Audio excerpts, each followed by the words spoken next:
Hola, mon amis, people here. Today we're going to be reading Creepypasta called Enclosing. I'm so cold, so very cold. There's no warmth left in this room. I suppose I should start at the beginning. It started about 2 weeks ago, back when I could still see the sun. I live alone. My parents kicked me out after I dropped out of high school. I always hated high school. The teachers, the kids, all of them. Every last one. They don't understand you, nor will they ever. Friends? I scoff at the idea. They're just people who act like they care, but turn around to stab you in the back. Deplorable. As you can tell, I'm not a people person. Although maybe it wasn't their fault, considering my sickness. Oh, did I not mention my sickness? I guess I spaced it. I always had serious mental problems, as far back as I can remember. I get these weird images in my head. Sick images. Images of murder, sickness, and war. From what I've been told by people around me when I've had my episodes, mostly teachers, I spasm and throw myself on the floor, scratching and writhing at everything around me, screaming all the while. Of course, I don't remember it. All I remember is the images.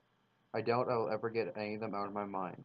These ignorant teachers thought I was merely acting out, seeking attention as it were, as did my classmates. I hated them and they hated me, leading to many fights at school. I even sent a few kids into the hospital. Ah, my youth. I live in a dingy rental home in the slums of an unimportant city. My parents don't visit me anymore, and none of my neighbors can stand being around me for more than a few moments. Nobody ever cared about me, and nobody ever will, and I'm content with that. Back to my current predicament. It was only last month when I saw a doctor about my episodes. He diagnosed me with a wide array of mental disorders, none of which I would bother to ask what they meant. All I knew was that I needed pills, and he could give me some. I remember him handing me 3 or 4 bottles of pills of various shapes and colors, but I didn't take them right away. I waited, thinking maybe, just maybe, the images were caused by a troubled childhood, and maybe I had matured out of it. But sure enough, in a few days they came back. Suicide, bombings, and genocide this time. My mind was filled to the brim with disturbing, haunting images. These were some of the worst yet. I was already sobbing by the fetal position by the time my mind comprehended that I might be able to stop this. I couldn't open my eyes and didn't want to see any more. I remember crawling on my side toward the bathroom, shakily standing up and spilling over my medicine cabinet, spilling the assorted products on the floor. I grasped blindly for the unfamiliar shaped pill bottles and soon found them. I ripped them open and threw them in my mouth, spilling many on the floor. I collapsed on the cold tile, losing consciousness. This was a first. Then I woke up in my bed. I must have thought to myself that I got up and walked into bed. I just didn't remember it. Maybe. Then it began. I was cold. With my heavy comforter, one of the few things I invested my small amount of spare money into, should have kept me warm. I always found solace in sleep. I got up and walked to the living room, turned on the TV. Cable is out? Should have known. How long had it been since I paid my bills? Still cold, I thought to myself. I walked over to the thermostat and cranked it up, hearing the old familiar sound of a heater pumping warm air. I sat back down, but 15 minutes went by and it's still cold. I walked over to the heat vent and placed my hand over it. I couldn't feel any warmth. I couldn't feel any air coming from the vent, but I could definitely hear it. Ah, my bills. No wonder there was no heat. I could only feel the cold grate of the vent. But why could I hear it pumping throughout the room? Might as well call my landlord, I thought to myself, picking up the phone. Dead? Does anything in this hellhole work? I distinctly remember asking myself. It was one of the last things I remember saying out loud. How was I to know what was happening? I walked outside. I don't remember if it was to grab the morning paper or perhaps to soak up some rays from the sun, but it was at this time I knew something was wrong. It was dead outside. I'm talking Sunday morning in the winter at 4 o'clock in the morning, dead. There was no lights on in the houses, nobody walking outside, no noise. The silence was deafening, cliché as it sounds. I slowly walked back in, afraid to disrupt the perfect silence by too loud of a step. I hadn't realized I was back inside, but it was much colder outside than in. The rest of the day went per usual, watching DVDs for hours and reading. The only difference was the cold, which by my best efforts I could not stop. Then I went to bed, one of my last moments of peace, even though there was no warmth to be had. The next morning I woke up. Again the blaring noise of my alarm clock. Work? No, much too cold. Put my hand on my dresser to turn off the alarm clock when I felt it. Searing pain in my palm. My hand lurched off the dresser. bits of flesh ripping off. Cradling my hand on the armpit for warmth, I looked at the dresser. It was covered in a fine layer of frost. No, it wasn't frost. It was too perfect. It's like ice, like perfect ice. No cracks, no imperfections, completely perfect ice, nearly covering the entire dresser. Little bits of my skin and flesh were on the top, and small amounts of warm blood dripping from my palms.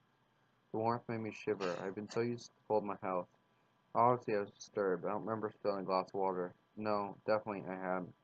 I walked out of the room and went to check outside. Maybe I could casually talk to one of my neighbors about the cold. Who was I kidding? They probably throw their gardening item at choice at me and walk inside. Still, I need to know why I was so cold. I placed my hand on the knob and jumped back. Frozen. I grabbed my comforter and gripped the knob, twisting with all my might. Nothing. Not a budge. I threw myself against the door, trying to force it open. Luckily, my poor rundown house had a pretty flimsy door. It flew open and I stumbled outside. Then I realized I couldn't move. My right shoe, the only shoe touching the sidewalk, was frozen to the ground.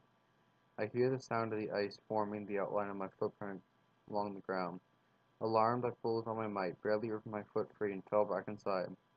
There was no wind, yet the outside brought ghastly cold into my home. Even the icy temperatures of my house was better than the feeling of cold death outside.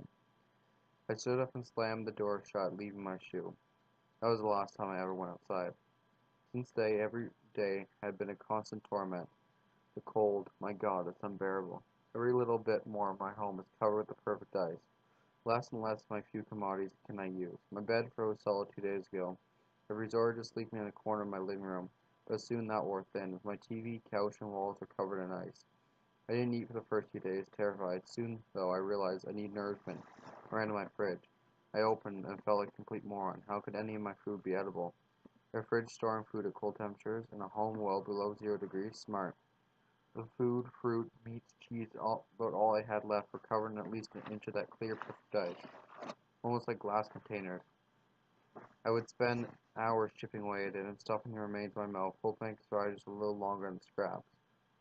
Yesterday, my entire upstairs became covered in the ice. I couldn't even reach my fridge, much less my door. I gave hope on human contact days ago. In the basement, I fled, knowing I couldn't avoid it anymore. And finally, we come to today. It's cold on the stairs, and the walls around me are closing in with the ice. I stopped shivering long ago, even my body realizing that it's over. My body systems and organs shutting down one by one. So here I am, trapped in the last bit of my home, my world, not covered in that perfect killer. I'm huddled into the fetal position, retelling the story again and again to myself. The ice is literally now just a few inches away. I never thought about it, but I never actually watched the ice grow. It's just covering more space every time I check. I look down and see the ice on my toes. Clever. While I was busy thinking the ice never moving, it moves. I'm fading in and out of consciousness. Every time I awake, I slip more and more into the cold embrace of death. Ha! I laugh mildly in my head at that ironic statement. My legs are now enveloped in the ice. At least there is no more running, no more trying to survive. Trying to smile, but the muscles of my face won't respond. The ice is now over my stomach and around my arms. I take solace in the fact that my eyes, and more so my mind, will be the last to go. Oh, now it's up to my chin. With the final movement of my eyes, I glance around the glass coffin. This is how it ends. My eyes fall back, looking straight ahead. No longer do I feel anything. The ice must be everywhere now. I'm suddenly remembering the time I sent a kid to the hospital in a 2-week coma. I pray to God that this is enough for St. Peter to reject my application to heaven.